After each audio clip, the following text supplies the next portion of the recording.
ప్రజలారా వినరండి ఈ సత్య సువార్త, సర్వజనులారా కనరండి ప్రభు సత్య సువార్త.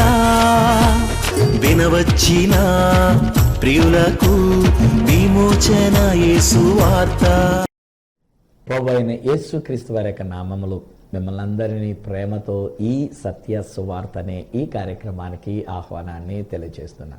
హే ఫ్రెండ్స్, మీలో చాలామంది నన్ను ప్రేమిస్తూ ఉన్నారు. మీలో చాలామంది నేనంటే అభిమానం. నేను చెప్తున్న మాటలు మీరు పాటిస్తున్నారు.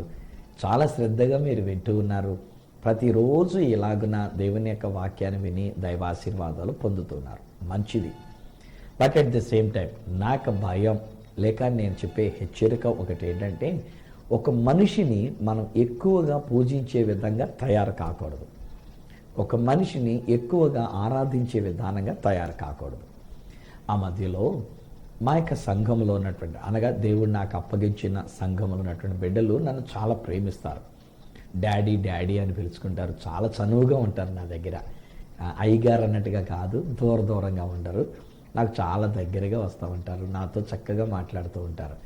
ఈలోగా మా ఊర్లో దేవుడు నాకు అప్పగించిన సంఘంలో ఒక కుటుంబం, వారి యొక్క కుమారుని యొక్క పెళ్ళి నేనే చేయాలని, అఫ్కోర్స్ అందరూ వాళ్ళ యొక్క బిడ్డల యొక్క పెళ్ళిళ్ళు నేను చేయాలని కోరుకుంటూ ఉంటారు. వీలైనంత మటుకు నేను ఉండడానికే ప్రయత్నం చేస్తూ ఉంటాను. తప్పని పరిస్థితులు ఎప్పుడైనా ఒకవేళ ఏదైనా పరిస్థితి వస్తే ఎవరికైనా అప్పగించినట్టుగా నేను బయటికి ఇజ్రాయెల్ దేశానికి వెళ్ళేటువంటి పరిస్థితి వస్తే వెళ్ళటం జరుగుతూ వచ్చింది. సో వీళ్ళు కూడా ఏం చేశారు అంటే, యాక్చువల్లీ సంబంధం వచ్చినప్పుడే ఆ వచ్చినటువంటి వాళ్ళనే నా దగ్గర తీసుకొచ్చారు. ఆ రోజు నేను ఇంటికాడే ఉన్నా. సో డేట్ మాట్లాడుకుంటూ పలానా డేట్ పెట్టుకుందాం అని అనుకున్నారు. బాగానే ఉంది. నేను ఈలోగా ఇజ్రాయెల్ దేశానికి వెళ్ళవలసిన పరిస్థితి వచ్చినప్పుడు నేను వెళ్తున్నానని అనుకున్నా. ఆ తారీఖు కల్లా మళ్ళీ నేను తిరిగి వచ్చేసేటప్పుడు నేను ఏమనుకున్నానంటే, వెంటనే హైదరాబాద్ నుంచి ఆ నైట్కి నేను చేరుకుంటున్నాను కనుక తెల్లవారుజామున ఉదయాన్నే అక్కడ ఫ్లైట్ ఉంది కనుక ఫ్లైట్కి కూడా టికెట్ కూడా బుక్ చేసేసుకున్నా, పలానా తారీఖు నేను రావడానికి అని చెప్పేసి. వీళ్ళు చాలా ప్రేమించారు. ఇంతవరకు ఎప్పుడు నా జీవితంలో జరగనటువంటిది. ఆ రోజున ఏం జరిగిందంటే, ఐ థింక్ 26వ తారీఖుకి నేను సాయంకాలానికల్లా నేను వచ్చాను. నేను కువైట్ వరకు మేము రావటం జరిగింది. మేము ఉన్న ఐగుప్తు దేశం నుంచి కువైట్ వరకు ఒక ఫ్లైట్, మళ్ళీ కువైట్లో ఫ్లైట్ మారాలి, ఇంకొక విమానం ఎక్కి హైదరాబాద్కి మేము దిగాలి. మేము అక్కడ 6:30, 7 ఆ ప్రాంతాలకి మాకు ఫ్లైట్ ఉంది. ఆ రోజు మా ఫ్లైట్ లేట్ అయింది రావటం. యాక్చువల్లీ 8 o'clock అయిపోయింది. నేను కలవరపడుతూ ఉన్నా, ఇక్కడ 8 అవుతుంది కదా, మరి నేను 40 మంది మేము ఉన్నాము, ఫ్లైట్ వెళ్ళిపోద్దా లేక మా కోసం ఆపుతాడా అనేటువంటి రీతిగా మేము అనుకుంటూ వచ్చినాం. తీరా దిగిన తర్వాత గబగబా మేము వెళ్ళవలసినటువంటి ఒక బోర్డింగ్ గేట్ దగ్గరికి మేము వెళ్ళేసరికి వాళ్ళు ఏమన్నారంటే, ఇక్కడ కాదండి మీరు పైకి వెళ్ళి మీరు తెలుసుకోండి అని చెప్పేసి అన్నారు. సో పైకి వెళ్ళటం అనేటువంటి జరిగింది. వెళ్ళేసరికి అక్కడ తెలిసిన మాట ఏంటంటే, ఈరోజు వెళ్ళవలసిన ఫ్లైట్ క్యాన్సిల్ అయ్యింది. అక్కడ చాలామంది మన తెలుగు బిడ్డలందరూ కూడా కింద కూర్చుని వాళ్ళు లబోదీపం అంటూ వాళ్ళు గోల పెడుతూ వాళ్ళు అరుస్తూ ఉన్నారు. మా సంగతి ఏం కావాలి, మేము పొద్దున్న నుంచి వచ్చాము, మాకు ఒక తిండి లేదు, మాకు తిప్పలు లేవు, మాకు నీళ్లు లేవు, మంచినీళ్ళు కొనుక్కోవాలంటే 800 రూపాయలు పెట్టి మేమేమైనా కొనుక్కుంటాము, ఏంటి మా బ్రతకని చెప్పేసి వాళ్ళందరూ అరుస్తుంటే అప్పుడు మేము వెళ్ళాం. అప్పుడు వాళ్ళు మమ్మల్ని చూస్తున్నారు కదా, మీరు ఇప్పుడే వచ్చారు కదా, మీకేం కాదులేండి, కొంతసేపు దాకా మీకు అలసట వచ్చేదాకా, మాకులా కొంతసేపు ఉన్న తర్వాత మీరు అలసిపోయాక నీళ్ళు అయిపోయిన తర్వాత మీకు ఆకలేసిన తర్వాత అప్పుడు మీరు కూడా ఇలాగే చతికిలు పడి కూర్చుంటారని చెప్పేసి అని మమ్మల్ని దీవించినట్టుగా వాళ్ళు అక్కడ దీవిస్తూ ఉన్నారు. వాళ్ళు ఆ మాట పలుకుతూ ఉన్నారు. ఏం చేయాలో తోచలే. నేను అప్పటికే రాత్రి అక్కడ మాకు 9 దాటిపోయింది, 10 ఎంతో అవుతుంది, మాకేం కన్ఫర్మేషన్ కావట్లేదు. అలాంటి టైంలో కొంచెం వైఫై కనెక్షన్ దొరికితే వెంటనే నా భార్యకి ఫోన్ చేసి, అని రేపు పొద్దున్న కల్లా నేను అక్కడ ఉండాలి కదా, పొద్దుటికల్లా అక్కడ ఫ్లైట్ అనుకున్నాం కదా, కానీ ఇప్పుడు నా ఫ్లైట్ ఇక్కడి నుంచి క్యాన్సిల్ అయిపోయింది, రేపు సాయంకాలం 6:30కి కానీ నాకు ఫ్లైట్ లేదంట, కనుక బహుశా నేను వచ్చే పరిస్థితి కనబట్లేదు వాళ్ళు చెప్పంటే. పాప నా భార్య ఎంత జాగ్రత్తగా వెళ్ళి చెప్పుందో మొత్తం వాళ్ళకి. కానీ వాళ్ళేమో చాలా నలిగిపోయారు. అయ్యో డాడీ రాలేకపోయారు, అయ్యో డాడీ రాలేకపోతున్నారు, చాలా కన్నీరు పెట్టారు, ఇంకా కన్నీరే పెట్టారు. ఎలాగైతేనే మొత్తానికి ఇంకా మరుసటి రోజుకి నేను బయలుదేరి వచ్చిన తర్వాత వెంటనే మళ్ళీ మాకు మనవరాలు పుట్టిందని నేనే మళ్ళీ వైజాగ్ వెళ్ళిపోయా. చిన్న కుమారునికి కుమార్తె పుట్టిందని అటువంటిదిగా వైజాగ్ వెళ్ళిపోయా. వైజాగ్ నుంచి మళ్ళీ తిరిగి వచ్చి నాది శనివారం రాత్రి 9 దాటిన తర్వాత నేను వచ్చిన వెంటనే నేను అక్కడ ఇంటికాడ దిగిన వెంటనే నా బ్రీఫ్ కేస్ అక్కడ ఇంట్లో పెట్టేసి చిన్నగా గబగబా వెళ్ళి వారి ఇంటి దగ్గరికి వెళ్ళి వారిని పలకరించాం. అప్పుడు నేను ఒక మాట అన్నా, అరే అమ్మా, మీరు బహుశా నన్ను ఎక్కువ ప్రేమించేసినట్టున్నారా, మీరు నాకు ఎక్కువ స్థానం పెట్టేసుకున్నట్టున్నారు, అందుచేతనేమో దేవుడు అక్కడ విమానం లేకుండా క్యాన్సిల్ చేశాడు. ఇంతవరకు ఎన్నిసార్లు నేను బయట దేశాలకు వెళ్ళా, ఇన్ని సంవత్సరాలుగా దాదాపు 1992 నుంచి నేను బయట దేశాల్లో తిరుగుతున్నా. 1992 నుంచి మొట్టమొదటి సింగపూర్ వెళ్ళాను, ఆ తర్వాత యూకే వెళ్ళాను, ఆ తర్వాత గల్ఫ్ దేశాలకు వెళ్ళాను, సో తర్వాత ఇజ్రాయెల్ దేశానికి 35 సార్లు ఇజ్రాయెల్ దేశానికి తిరిగి వస్తూ ఉన్నాను. సో ఇన్నిసార్లు నేను ఇంటర్నేషనల్ ఫ్లైట్స్లో వెళ్ళాను, కానీ ఎప్పుడు కూడా ఫ్లైట్ క్యాన్సిల్ అయ్యింది అనేటువంటి ఒక పరిస్థితి ఇంతవరకు నాకు కలగలేదు నాన్న. కానీ ఈ రోజుని యాజ్ యూ షెడ్యూల్ ప్రకారంగా నేను ఆ ఉదయకాలం నేను ఒక 4,000 రూపాయలు పెట్టి హైదరాబాద్ నుంచి రాజమండ్రికి రావడానికి అయినటువంటి ఒక టికెట్ కూడా వెళ్లే ముందు నేను చేసుకుని ఉన్నా. నేను అక్కడ రావాల్సింది షెడ్యూల్ ప్రకారం, నేను పెళ్లి చేయవలసింది. బహుశా మీ ప్రేమ ఎక్కువైపోయిందేమో తల్లి అనేటువంటి రీతిగా వాళ్ళతో మాట్లాడేవాడు. మళ్ళీ కన్నీళ్ళు పెట్టుకొని బాధపడుతూ వచ్చినారు. అయినా మీరు అక్కడి నుంచి ఫోన్లో మాట్లాడారు కదా, అది చాలండి డాడీ, మాకు చాలా తృప్తి అనిపించింది అన్నారు. ఆ తదుపరి మళ్ళీ నేను ఉంటున్న టైంలో పెళ్లి కొడుకు పెళ్లి కూతురు తిరిగి మళ్ళీ వచ్చిన తర్వాత ఒక మంచి కార్యక్రమం చేపట్టుకొని నేనుండి వాక్యాన్ని ప్రకటించి వారితో ప్రమాణాలు చేపించి మళ్ళీ వాళ్ళని డిక్లేర్ చేసి భార్యాభర్తలుగా వారిని గదిలోనికి పంపించడం అనేటువంటిది జరిగింది. ఈ మాటలు ఎందుకు చెప్తున్నానంటే స్నేహితులారా, సమ్టైమ్స్ మానవ మాత్రమైనటువంటి మనం ఇలాగున్న టీవీలో మేము బోధకులంగా మేము కనబడుతూ ఉన్నప్పుడు మీకు తెలియకుండానే మా మీద ఏదో వీరాభిమానం పెంచేసుకుంటూ ఉంటారు. నేను ఒక మాట అంటాను చూడండి, ఒకవేళ మీరు ప్రతిరోజు ఉదయాన్నే సుమాంతరాజు గారి ప్రోగ్రాం చూడకపోతే ఏదో టెన్షన్ అయిపోయినట్టుగా, ఏదో పోగొట్టేసుకున్నట్టుగా ఓకే టెన్షన్ పడిపోతున్నారు అని అంటే ఎక్కడో నన్ను కూడా మీరు ఒక విగ్రహాలా చేసుకున్నారు అన్నమాటే. మీరు నన్ను ఒకవేళ దేవుని కంటే ఎక్కువ స్థానం చేస్తున్నారన్నమాట. అప్పుడు దేవుడు ఏం చేస్తాడు? ఫ్లైట్ క్యాన్సిల్ చేస్తాడు, లేదంటే ఒక మేఘాన్ని రప్పించి మొత్తం నన్నే కొట్టుకుపోయేటట్టు చేస్తాడు. నేను ఇజ్రాయెల్ దేశానికి వెళ్ళినప్పుడు తాబోరు కొండ దగ్గర ఇదే నేను నేర్పిస్తూ ఉంటా. యాక్చువల్లీ యేసుక్రీస్తు ప్రభువారును తర్వాత మిగిలిన 3 శిష్యుల్ని పేతురు, యాకోబు, యోహాను అయినటువంటి వాడిని వెంట పెట్టుకొని ఎత్తైన కొండ మీదకి వెళ్ళారు. మిగతా శిష్యులు కింద ఉంటారు. వాళ్ళు ఈలోగా అక్కడికి వెళ్ళేసరికి వీళ్ళకి నిద్ర వచ్చింది. నిద్ర మత్తుతో కొంచెం కునుగుపాటు పడ్డారు. ఈలోగా ప్రభు అయిన యేసుక్రీస్తు వారి యొక్క శరీరం లేక ఆయన యొక్క రూపం మారింది. ఆయన రూపాంతరం చెంది ఉన్నారు.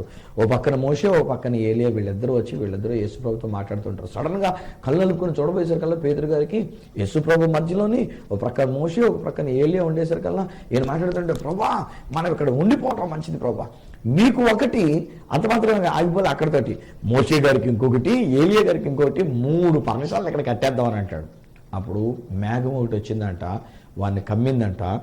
వాక్యం చెప్తున్న మాట ఏంటంటే, దేవుడు ఆకాశంలో నుంచి మాట్లాడుతూ అంటాడు కదా, ఈయన నా ప్రియమైన కుమారుడురా, ఈయన మాట వినండ్రా అని చెప్పేసి అని ఒక గద్ది పెట్టినట్టుగా గద్దించినట్టుగా ఒక మాట చెప్పి ఆ తర్వాత మేఘం వెళ్ళిపోయింది. చూస్తే యేసు ఒక్కడు తప్ప ఇంకెవరు కనబడలేదంట వాళ్ళకి. అంటే దేవుని యొక్క ఉద్దేశం ఏంటంటే, look on to Jesus and Jesus alone.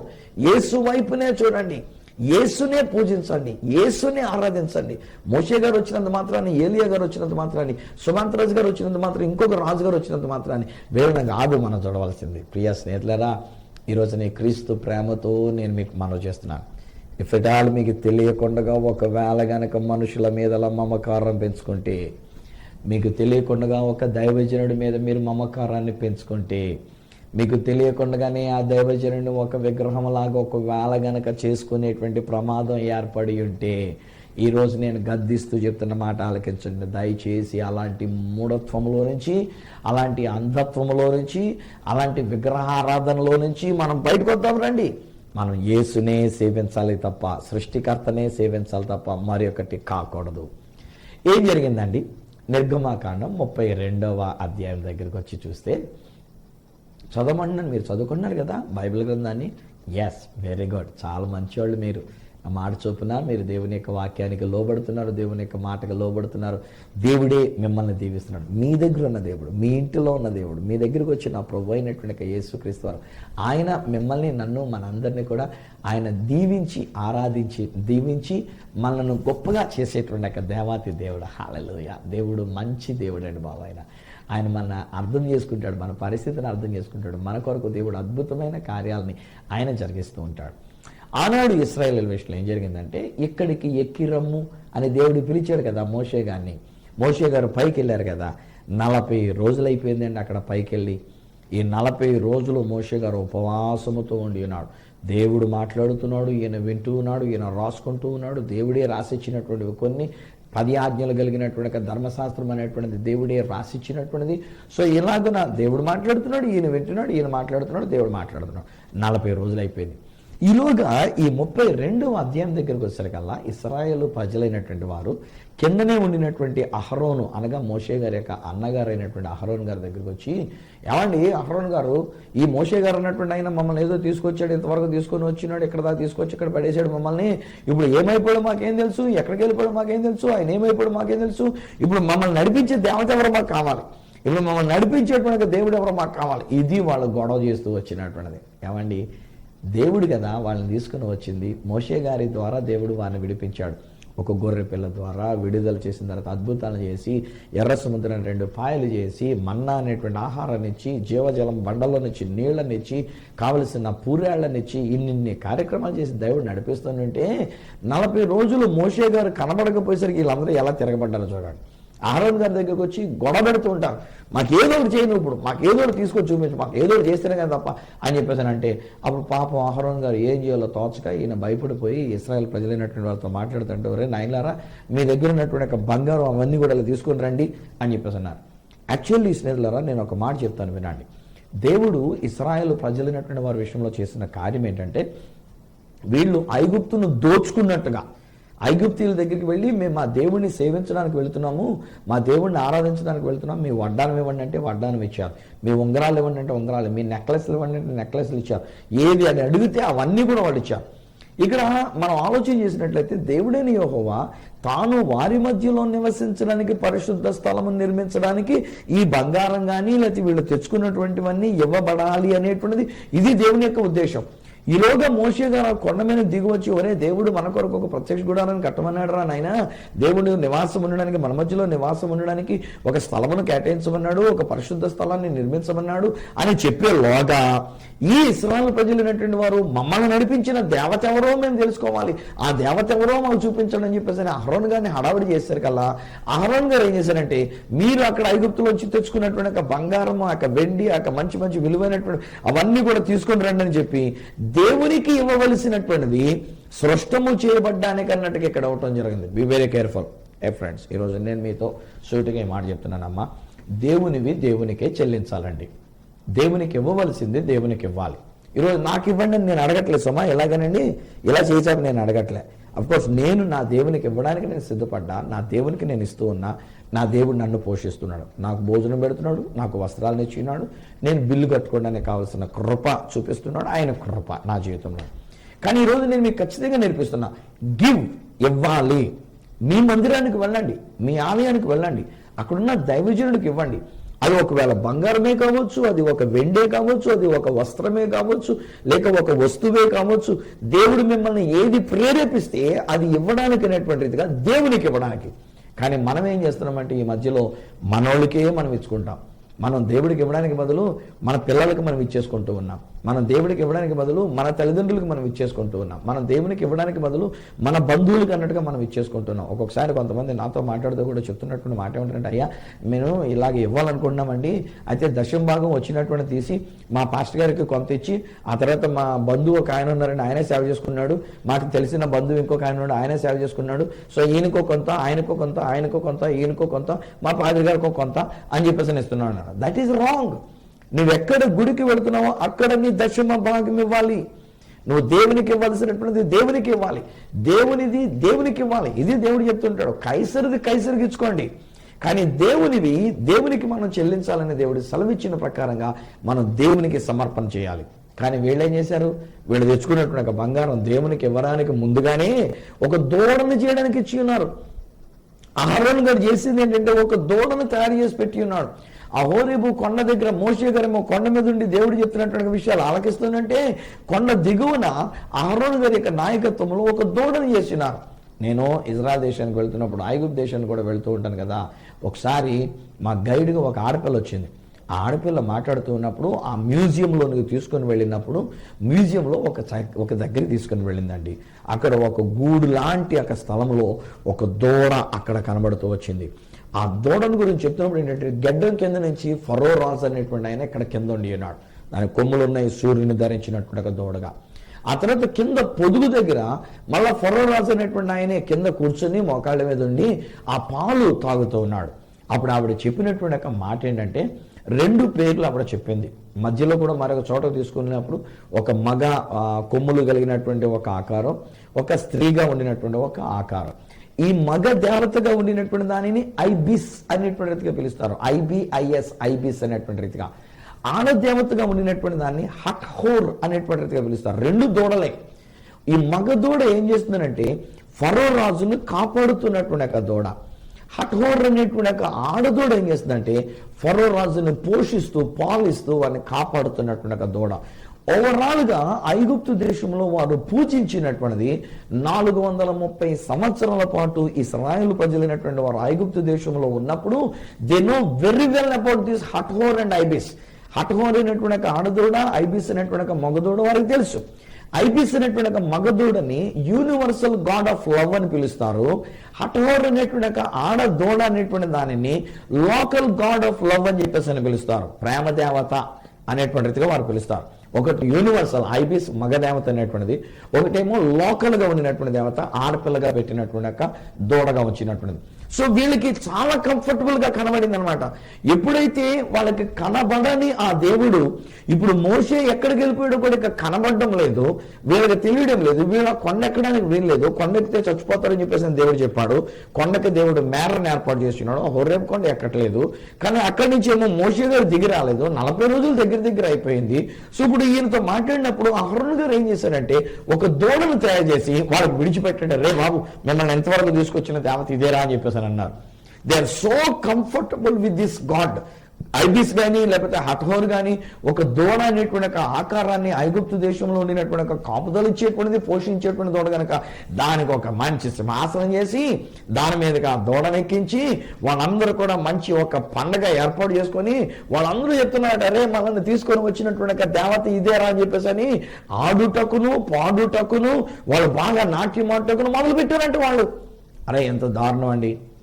ఎంతవరకు వారిని అదృశ్యుడైనటువంటి ఒక దేవాతి దేవుడు ఎర్ర సముద్రాన్ని పాయలు చేసి మారాన్ని మధురమైన నీళ్లుగా మార్చి వారికి నీళ్లు లేనప్పుడు బండలో నుండి నీళ్ళు ఇచ్చి, ఆహారం లేకపోతే పరలోకపు దేవదూతలు తినే మన్నా అనేటువంటి ఆహారాన్ని వాళ్ళకి ఇచ్చి, జీవాహారమును వాళ్ళకి అనుగ్రహించి, పూరేళ్లను వారికి అనుగ్రహించి, అద్భుతములను చేసి, రెఫీదీములో యుద్ధంలో వారికి విజయాన్ని ఇచ్చి, ఇవన్నీ చేసి నేను మీ మధ్యలో నివసించడానికి వస్తానని ఈలోగా అక్కడ దేవుడు మోషేతో చెప్తుందంటే వీళ్ళేం చేశారంటే ఒక దూడను చేసుకొని మమ్మల్ని నడిపించిన దేవత ఇదే అని చెప్పేసి అని కనబడుతున్న దేవతను ఎంతలా పూజిస్తూ వచ్చినారు. ఈరోజు అందుకనే నేను ఇచ్చేటువంటి ఒక హెచ్చరిక ఏంటంటే బీ వెరీ కేర్ఫుల్ స్నేహితులారా. మనం కూడా చాలాసార్లు మనం చేసేటువంటి ఒక పని ఏంటంటే దేవుని యొక్క వాక్యాన్ని ప్రకటించే మాలాంటి బోధకులైనటువంటి వాళ్ళని దేవతలను చేసేస్తున్నారు కదా. మాలాంటి బోధకులైనటువంటి వాళ్ళని దూడలుగా చేసేసి మమ్మల్ని పూజించేస్తూ ఉన్నారు. ఈ మధ్యలో నేను కూడా ఈ మీటింగ్స్ గురించినటువంటి విషయాలు చూసేటప్పుడు చాలా కాలంగా చూస్తూ ఉన్నాను. పెద్ద మీటింగ్స్ తెలుసు నాకు, చిన్న మీటింగ్స్ తెలుసు. వాటిలో ఒక్కొక్కసారి జరిగేటువంటి ఒక విషయం ఏంటంటే యేసు ప్రభుని గూర్చిన విషయం కానీ తక్కువ, మనిషి యొక్క ఫిగర్ చాలా పెద్దది. మొత్తం వాల్ పోస్టర్ అంతా ఒక మనిషి యొక్క బొమ్మే ఉంటుంది, ఒక మనిషి యొక్క బొమ్మే. అసలు యేసు ప్రభు గురించి లేదు. అఫ్కోర్స్ నిజంగా చెప్పాలంటే యేసు ప్రభు బొమ్మ ఆకారం అదే యేసు ప్రభు అని నేను అనలేను. ఒకవేళ ఒక ఆకారంగా ఒక ప్రస్తుతానికి ఒక యేసుప్రభు బొమ్మ అనేటువంటిది ఒకటి మనం ఆ ఫోటోగ్రఫీ అనేటువంటిది ఒకటి తీసుకున్నంత మాత్రాన్ని. కానీ ఈనాడు మన లోకానికి తెలిసింది ఏంటంటే ఆ ఫోటోగ్రఫీ మనం వేసినప్పుడు యేసు అనేటువంటి ఒక మాట అక్కడ ప్రజలు తెలుస్తోంది. సో నేను అనుకుంటాను వాల్ పోస్టర్లో నా ఫోటో పెద్దది వేసి వాల్ పోస్టర్ నిండుగా నా ముఖం కనబెట్టేట్టుగా వేసి అసలు యేసుప్రభు లేకుండా చేసేదానికంటే యేసుప్రభు ఫోటో వేసేయండి, మొత్తం వాల్ పోస్టర్ మీద ఫుల్ ఫోటో వేసేయండి. యేసుప్రభు మీటింగ్లు అని చెప్పేసి పిలవండి, ఒట్టి పేరు మాత్రం రాయండి, ప్రసంగికుని యొక్క పేరు సరిపోతుంది.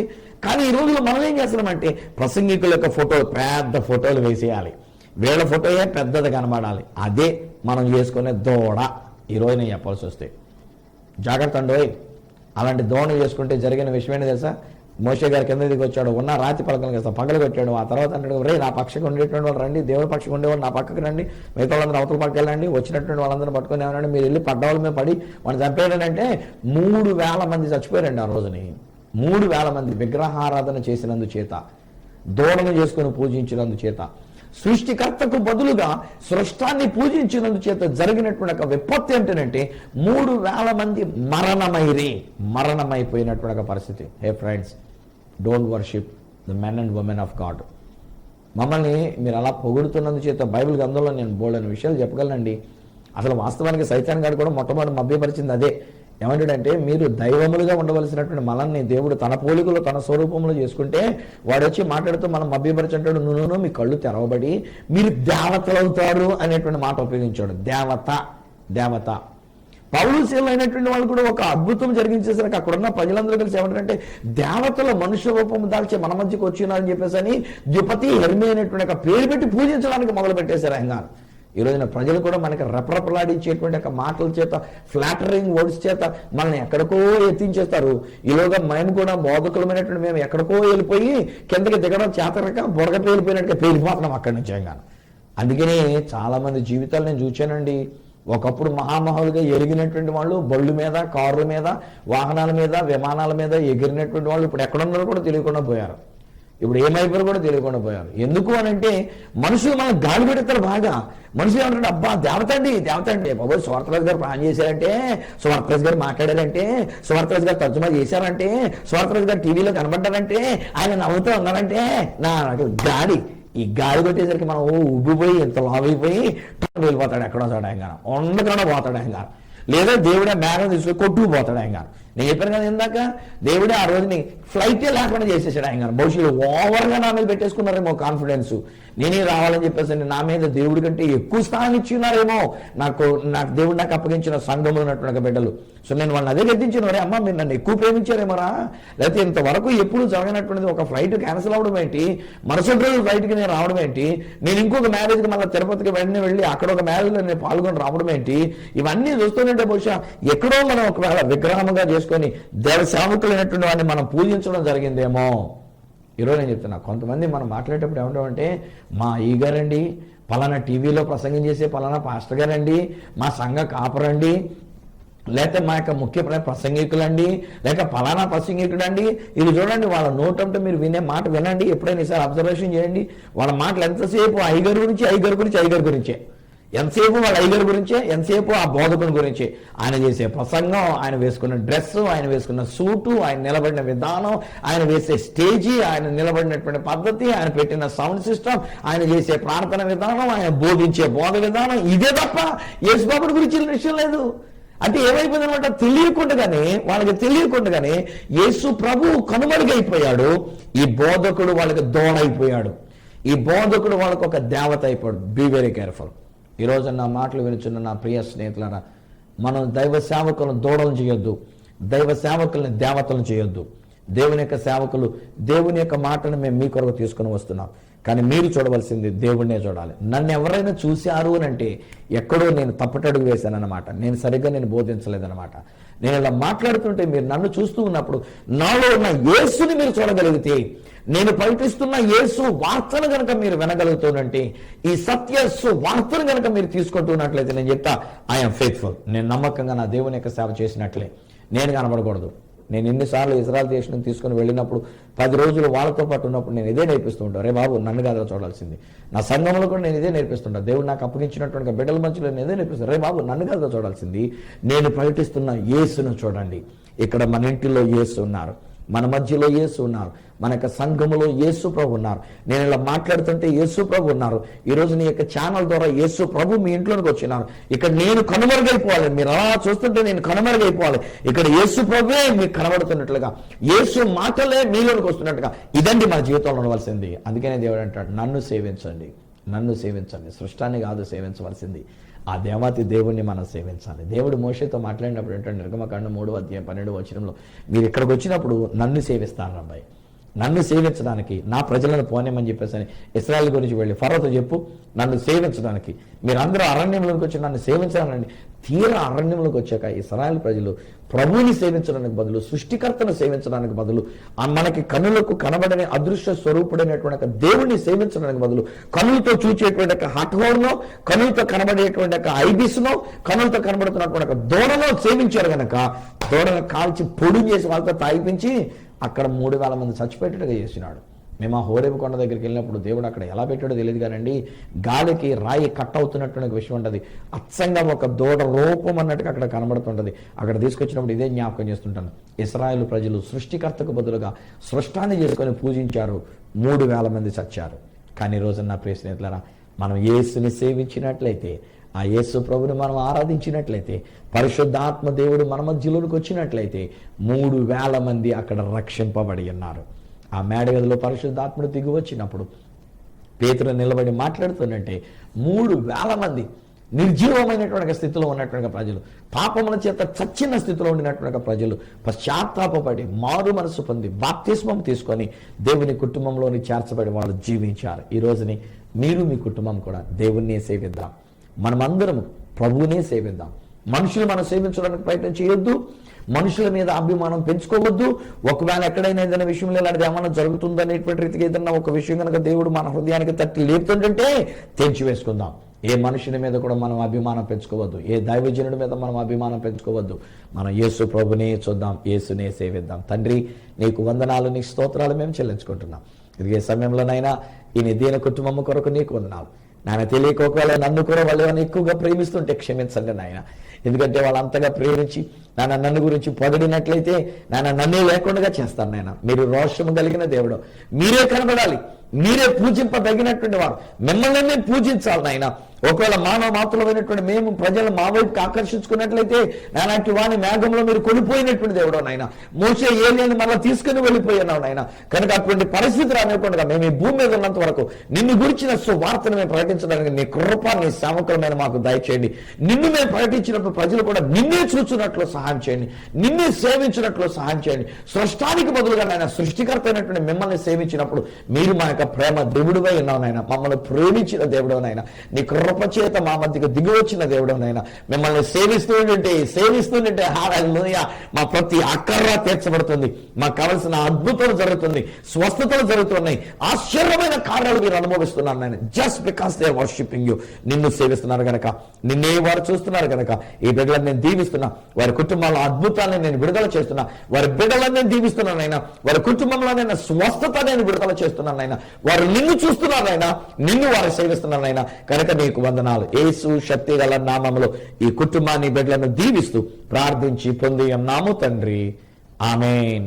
తండ్రి, కుమార, పరిశుద్ధాత్మలను దేవదేవుని దీవెన ఆశీర్వాదం ఆయన బిడ్డలుగా మీకు నాకు మనందరికీ నిత్యము తోడయండి. ఆయనను సేవించున్నట్లు సహాయం చేసి నడిపించును గాక. ఆమేన్, ఆమేన్. వెలసినట్లరా మనం దేవుడిని సేవించేటువంటి ప్రజలమై ఉంటున్నాం. ఆయనను సేవిస్తుంటుండగా దేవుడు మనకి ఏ అద్భుతాలు జరిగించాలో అవన్నీ ఆయన మనకు చేస్తూనే ఉన్నాడు. అడగక్కర్లేదండి, ఏడవక్కర్లేదండి, సనగక్కర్లేదండి. ఆయనను సేవిస్తుండండి, ఆయననే సేవించండి. ఏ సృష్టాన్ని సేవించొద్దు, ఏ మనుష్యుణ్ణి మనం సేవించవద్దు. మనం సృష్టికర్త అయినటువంటి దేవుని సేవిస్తుండగా ఆయన అద్భుతాలు మనం సొంతం చేసుకుందాం. ఈ విషయంలో మీరు పొందుకున్న మేలులు ఒకవేళ నాతో పంచుకోవాలని కోరుకున్నట్లయితే ఒక ఉత్తరం ద్వారా కానీ, ఒక SMS ద్వారా కానీ ఆ విషయాలు నాతో పంచుకోవాల్సిందిగా మనం చేస్తున్నాం. నా అడ్రస్ ఈ సత్య సువార్త, సామర్లకోట 533440, తూర్పుగోదావరి జిల్లా, ఆంధ్రప్రదేశ్. అడ్రస్ మరొకసారి చెప్తూ ఉన్నా, ఈ సత్య సువార్త, సామర్లకోట్ 533440, ఈస్ట్ గోదావరి డిస్ట్రిక్ట్, ఆంధ్రప్రదేశ్. అప్పటికి ఒకవేళ నాతో మీరు ఫోన్లో మాట్లాడాలని కోరుకున్నట్లయితే నా ఫోన్ నెంబర్స్ 9848110907, 9440040992, 8885526662. ఒకవేళ నాకు ఈమెయిల్ చేయాలనుకున్నట్లయితే నా ఈమెయిల్ ID isathyasuvartha@gmail.com. మళ్ళా రేపటి దినాన్ని ఈ సత్య సువార్త కార్యక్రమంలో మిమ్మల్ని కలుసుకునేటంత వరకు మిమ్మల్ని అందరినీ మనము సేవించుచున్న దేవాతి దేవుని చేతులకు మిమ్మల్ని అప్పగిస్తూ మీ దగ్గర సెలవు తీసుకుంటున్న మీ ప్రియమైన సహోదరుడు ఈ సత్య సువార్త రాజు.